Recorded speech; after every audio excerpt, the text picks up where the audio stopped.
rád, že si prišiel, prijal pozvanie do Darianu.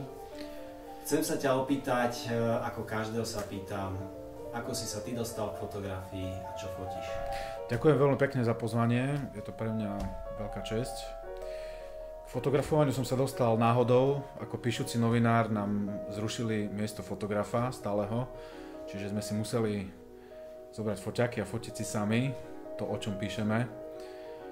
Priznám sa, že ma to moc nebavilo vtedy, ale taký impuls tomu, aby som sa tomu začal venovať, tej fotografii intenzívnejšie, alebo nazvime to profesionálnejšie, bol môj priateľ dobrý, Daniel Lipar, ktorý si kúpil profi zrkadlovku s objektívmi a začal fotiť a ukazoval mi, čo nafotil. No a tak pri tých rozhovoroch vlastne vzniklo to, že však ty máš tiež fotoaparát, tak poď so mnou fotiť a tak sme začali fotiť a tak som sa vlastne začal tomu venovať. Kedy to asi bolo? V ktorom roku? Bolo to asi pred 8 rokov, 9 dozadu. Ako je dôležitá technika pre teba? Tu rozlišujem, či fotím pre agentúru ako fotoreportér, alebo či fotím pre seba ako súkromné projekty. Keď fotím ako agentúrny fotograf, tak technika je veľmi dôležitá, pretože fotím všetko cez šport, rôzne nehody, tlačové besedy, politikov, bežný život, bežných ľudí, prírodu.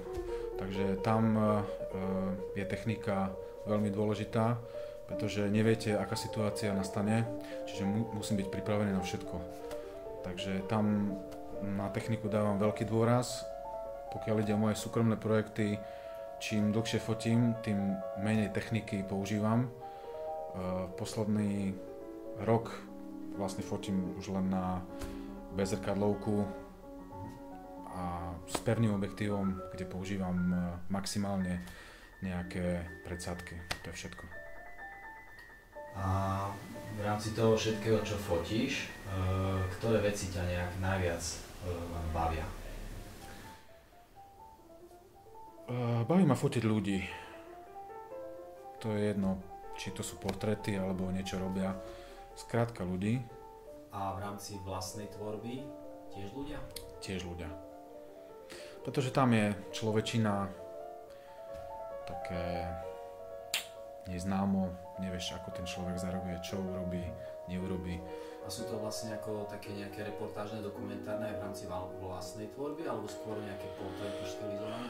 U mňa sa tá pracovná a súkromná tvorba tak prelína, pretože keď som niekde, ja to volám na výrobe, tak nastanú momenty, ktoré sú zaujímavé aj pre mňa ako do môjho súkromného archívu. Nehovorím, že vždycky nastanú pri každom fotení pracovnom, ale občas sa to stane, takže vždycky to, alebo na 90% to má nejaký súvis s tým, čo robím ako v práci. A ako je dôležitý pre teba výstup? Mal by to byť fotka na papieri, alebo sú to v podstate len dáta na hardisku, že to ti stačí archivovať? Doteraz som to robil tak, že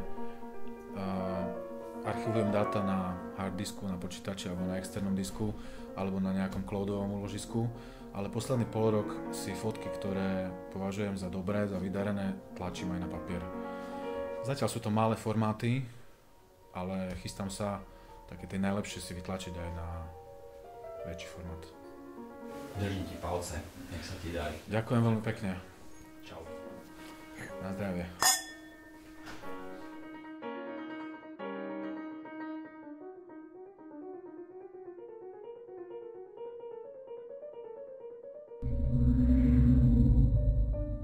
Nepreptal som tam moc?